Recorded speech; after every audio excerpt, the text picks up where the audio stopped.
Welcome back to Third Drive International. I'm Brandon Nicely. We're here on a beautiful, kind of rainy day in Austin, Texas, which we appreciate because it's usually pretty sunny and warm here. This is our fourth series in the Rainmaker series. Today's topic is how to prime the pump. And what that means is how do you raise capital for your business, okay?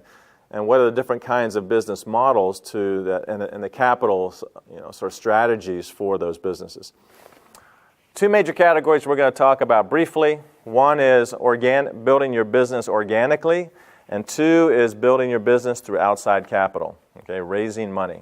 Two very different strategies, very different skill sets. So, on the first side, organically building your business. A couple tips there. One of the great things to do, I think, is to spend time knowing your market. Spend time knowing it better than everybody else. Whatever it is you're into, go find some unique new emerging technologies and or partners, and then talk to them. Consider licensing their technology for your local market. Maybe Maputo. It may be, it might be in Nigeria, right? Or it might be in southern India. But the idea is to know a need, find a solution, and sort of carve your little niche in the local market. Another way is to go out and ask people for money. And sometimes people artificially jump to this category. But a couple tips in this area. One, if you're going after institutional capital, which I'm defining as, these are money lenders essentially for, they're professionals, okay? There's venture capital, there's private equity, and even corporate capital. But prior to that, you want to look at how do you seed fund this business. And so you really are typically not available to raise capital from institutions until you've done some homework and raised some seed capital, we call it, that could be in the form of anything from a couple $100,000 to $1 million or more.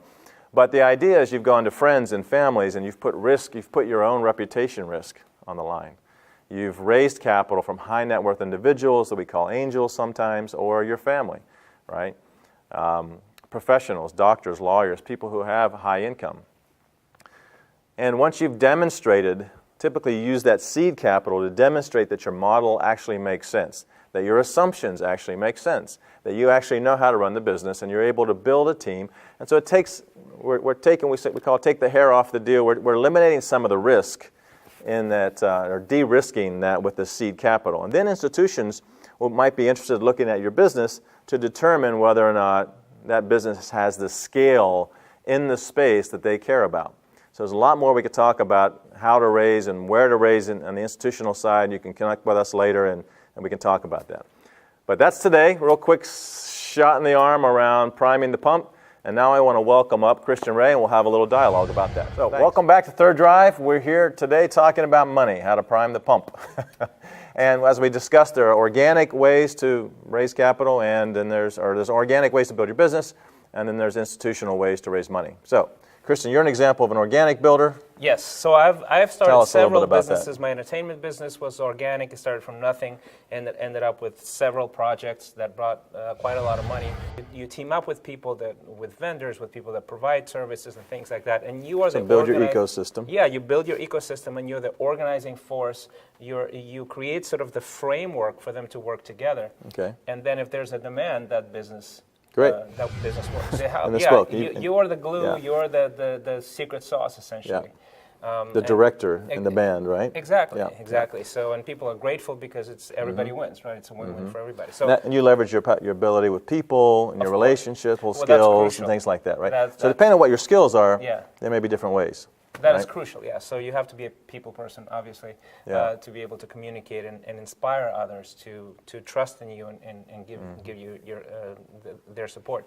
So I want to switch it over because I think one of the biggest things that sort of instill fear and mystery into a startup is venture capital, things like that. How do you get funding? And you have such great, valuable experience in the area. Because nobody's going to fund your business unless they see that you've already had some success, that your model works, that you've done your homework. And so that's all requires seed capital. Now, the challenge in seed funding, again, goes back to telling the story. I think a lot of times people miss the human part of raising capital. Okay. I actually raised $60 million on the back of a napkin in a restaurant. That's remarkable. You know, it wasn't like he gave me the money then, but his heart was He was bought in. He was bought you in, know? yeah. And it was literally back of the napkin, you know, conversation around what we're doing.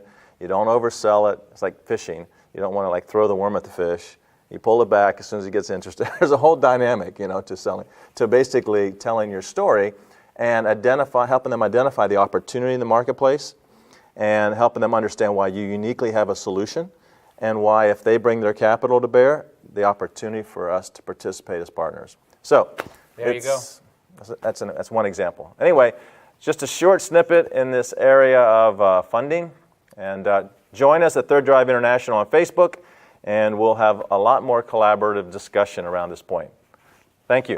Thank you.